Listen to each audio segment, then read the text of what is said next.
Malaysia sits at a crossroads of history, religion, and ancient superstition. Bounded by jungle, shaped by colonial conquest, and scarred by the brutality of World War II, this nation carries wounds that have never fully healed. Belief in the supernatural is not a fringe phenomenon here. It is woven into the daily fabric of life across every major ethnic and religious community. Nowhere is that more evident than in its schools. These are accounts told by students, teachers, journalists, and investigators. Some spread across international headlines. Others have endured for generations, whispered in the same corridors where they first began. Malaysian schools, many of which sit on land with deep historical trauma, have long been considered prime locations for spiritual entities to linger.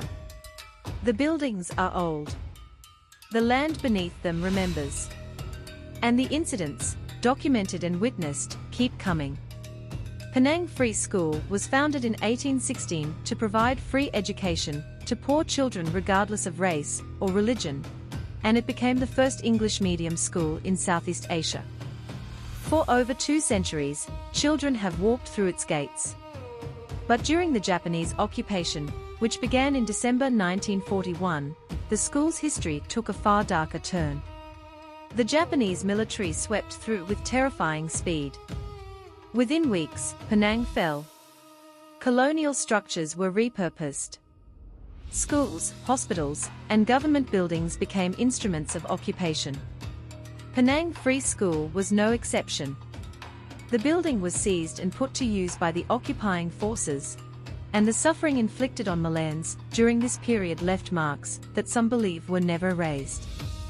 For decades, students and teachers at Penang Free School have reported unexplained phenomena after dark. Lights flicker without cause. Strange rustling sounds move through empty corridors. But the most disturbing account, one that has persisted across multiple generations of students, is the sound of a woman screaming after midnight. Those who have heard it describe it as not merely frightening but deeply sorrowful. A sound of suffering. Many believe it is the voice of someone who died within or near the school during the Japanese occupation, a soul still trapped in the moment of her death, unable to move on. Whether or not one believes in the supernatural, the emotional residue of tragic events on a place is a concept that transcends any single cultural framework. And in Penang, that residue runs deep. A short distance away stands another school whose walls hold a similar darkness. Chung Ling High School was founded in 1917 in Georgetown and was taken over by the British Army in 1941 for use as a military hospital. When the Japanese arrived, the school became something far worse. During the occupation, the Japanese military conducted what they called the Sukching operation. The name translates roughly to purging through cleansing. Perceived enemies of Japan were rounded up, interrogated, and wiped out. Teachers and students of the school were among those who also lost their lives. The legacy of the Sukching operation hangs over Chung Ling like a permanent shadow. Reports of paranormal activity at the school are numerous and long-standing. Students have described the apparitions of headless figures moving through the campus. Teachers have reported hysteria among students for no discernible reason.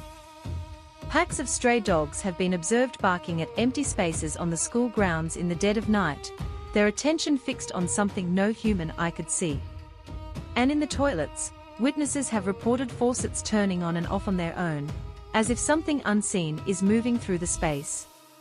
These reports have come not from one generation, but from many, layering on top of each other across decades. Also in Penang, Shi Chung Branch School was built in the 1880s as a private mansion for a wealthy Hokkien merchant. It became a school in 1938. 3 years later, the Japanese arrived. Japanese forces took the building as their administrative headquarters. According to accounts that have circulated among Penang's older residents for decades, the basement was used as a prison and interrogation site. Prisoners were tortured. Some were executed on site and buried there. Former students of the school, which operated until its closure in 1994, recalled a locked room on the third floor that reportedly contained a coffin. Nobody could explain why it was there. Nobody official ever acknowledged it. Today the building is abandoned. It stands crumbling along Northam Road, covered in vines, its windows broken, its interior dark and decaying. Ghost hunters and paranormal investigators from across Asia have visited the site. A Hong Kong television crew investigating the paranormal reportedly captured EVP recordings inside the building, electronic voice phenomena, sounds that appear to be human voices with no physical source. Visitors describe hearing the sound of marching boots in the empty hallways. Some report sudden nausea and dizziness that vanishes the moment they step outside. Shadow figures in military uniform have been described moving through the corridors. Elderly locals who grew up near the building refuse to walk past it at night. As one put it, the Japanese never left the basement. The pattern of wartime haunting repeats itself at Victoria Institution in Kuala Lumpur, one of the oldest and most prestigious schools in the country. Founded in 1893, Victoria Institution was seized by the Japanese during the occupation and converted into a military base. British soldiers and local civilians were tortured and killed in its basement and in some of its older buildings. The suffering that occurred there was extreme, documented, and historical. The paranormal accounts at Victoria Institution are among the most dramatic reported at any school in Malaysia. Students and staff have described seeing white apparitions in the corridors late at night. Cases of apparent possession have been reported during after-school activities held on the school grounds. One particularly well-known account involves a band member who stayed late practicing one evening. He vanished. When he was eventually found, he was on top of the school's water tank with no memory of how he had gotten there. His account to those around him was strange and fragmented. He described seeing a woman standing alone and speaking to her, and then nothing. A complete blackout. No explanation was ever provided that satisfied those involved. South of Kuala Lumpur, another school sits with an even darker reputation among paranormal investigators and locals alike. St. Michael's Institution in Ipoh, Perak, was founded in 1912 by the De La Salle brothers, a Catholic teaching order. During World War II, it became the headquarters of the Kempeitai, the Japanese secret police. The Kempeitai were the most feared arm of the Japanese military. Their methods of interrogation were savage. Prisoners were tortured systematically. Many did not survive. Beneath St. Michael's Institution runs a network of underground tunnels. According to long-time accounts from students and alumni, these tunnels were used by the Kempeitai to move and hold prisoners. Several of the access points have been sealed. One former student described attempting to enter the tunnel system and being turned back, not by school authorities, but by a sensation so overwhelming it could not be ignored. A feeling, he said, of being in the presence of something that did not want him there. The school also has a chapel on the 4th floor. This chapel is officially restricted to students. Over the years, multiple individuals have described seeing the apparition of a headless figure in a black robe in and around the chapel area, clutching what appears to be a string of prayer beads, standing still and facing the door that leads to the brothers' quarters. One graduate recounted a story of a student who entered the chapel area and took something from it. Within days of returning home, that student fell into convulsions and died. Whether the story is true, embellished, or legend, it has passed from graduating class to graduating class for decades. In the neighbouring state of Selangor, the two oldest schools in Kuala Lumpur, Methodist Boys' School, founded in 1897, and SMK Confucian, founded in 1906, share a secret that runs beneath the ground between them. During the Japanese occupation, a tunnel was constructed connecting the two school campuses. The tunnel served military purposes during the war. Today, what remains of it is sealed and inaccessible. But those who have spent time in either school after dark describe the same phenomena. The sound of boots marching. Not footsteps moving casually through a hallway, but the deliberate, rhythmic march of soldiers. Shadows moving in corridors at midnight. A persistent and oppressive feeling of being watched. In Kuala Lumpur, a school known as SMK Ceres Perdana presents a slightly different kind of haunting. Unlike many of the colonial-era institutions, the school was constructed in 1985. But the land it sits on carries its own history. During the Japanese occupation, the site witnessed atrocities. A headless apparition has been reported by numerous students walking the corridors. Hostel students living on site have described waking in the night to the sound of soldiers marching across the empty field below their windows, the cadence precise and unmistakable, belonging to an army that has been gone for 80 years. The haunted history of Malaysian schools is not confined to World War II. Some of the most documented and internationally reported incidents belong to the modern era, and they occurred not in isolated buildings, but in active schools full of children. In 2008, a wave of mass hysteria swept through SMK Seoyan in Sarawak.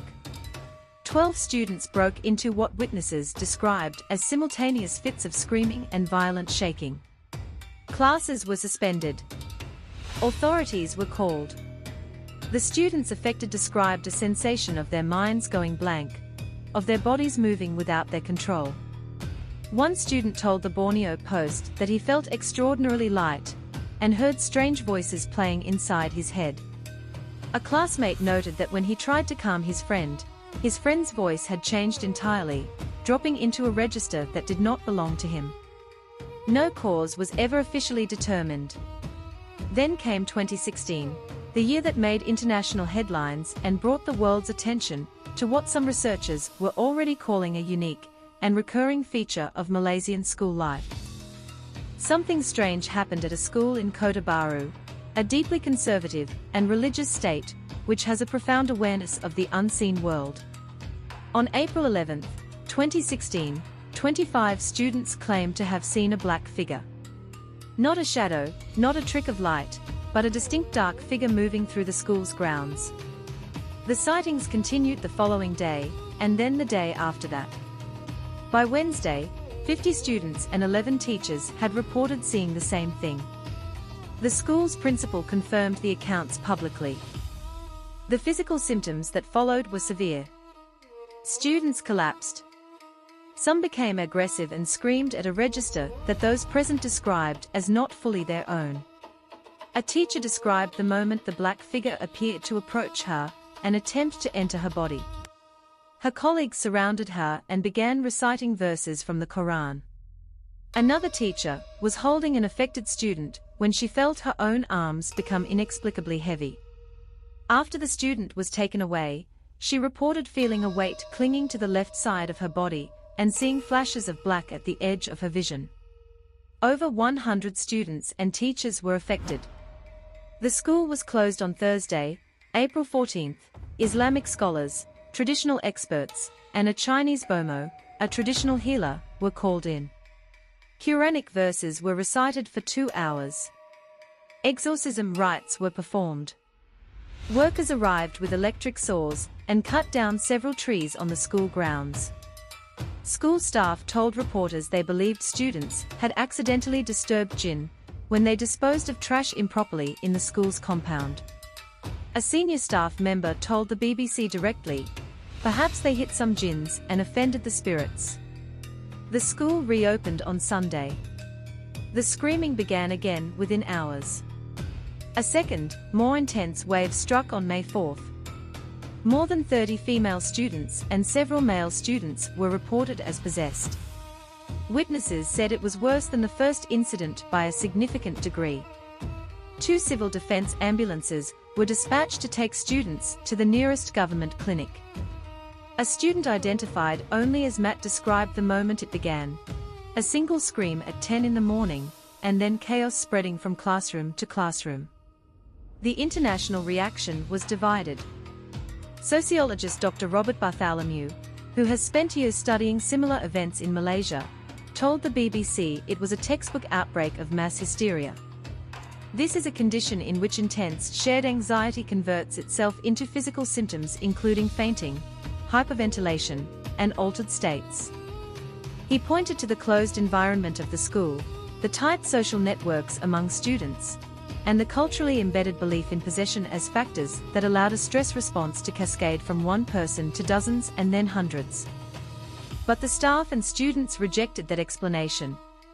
A student who graduated from the school told a journalist that she would remember it as the most haunted school in all of Malaysia.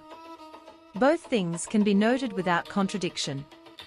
The psychological mechanisms behind mass hysteria are real and documented. And so are the experiences of the people who lived through what happened in Kelantan in 2016. SK Danau Padana in Kuala Lumpur closed in 2005 after structural cracks appeared throughout the building. The land was declared unsafe. The school was emptied and abandoned. No demolition came. No renovation followed. The building simply stood, year after year, decaying from the inside, its corridors open to wind and rot and something else. The most persistent story attached to SK Danau Padana concerns the spirit of a woman. She was employed as a cleaner at the shoe, but she died suddenly while pregnant, and her death went largely unacknowledged. According to those who have investigated the site, the woman's spirit is said to remain tethered to the building, wandering the classrooms and corridors in search of the child she never had. Urban explorers and paranormal investigators, who have entered the abandoned structure in the years since its closure, describe a particular heaviness in the atmosphere. Not merely the sadness of an empty building, but something more active. A presence. Doors that move without wind. Sounds from rooms that should be empty. The persistent sensation of being followed through halls where no one else stands. SK Danau Padana became something of a pilgrimage site for those drawn to the paranormal, and a source of dread for the community that lives around it. Locals have repeatedly called for its demolition. It remains standing. Science has explanations for some of these events. Mass psychogenic illness is real and well documented. Buildings produce sounds as they settle and decay. Stress and sleep deprivation produce hallucinations. These are not contested facts. But science does not explain why the same apparitions appear in the same schools across 60 years of separate and unrelated witnesses. It does not explain why the sounds of marching soldiers have been described by students who had no prior knowledge of what occurred on those grounds. It does not explain why some rooms in some buildings produce a visceral, immediate response in nearly everyone who enters them, a response that vanishes the moment they step back outside. Malaysia's haunted schools are not simply ghost stories. They are a form of memory. The land holds what the official record sometimes does not. The buildings remember what the people inside them were forced to endure. And the spirits, whether understood as literal presences, or as something more layered and psychological, continue to make themselves known. In classrooms where children still sit at desks today, the past has not finished speaking. Subscribe to Paranormal Depths for the strangest and most compelling cases from around the world.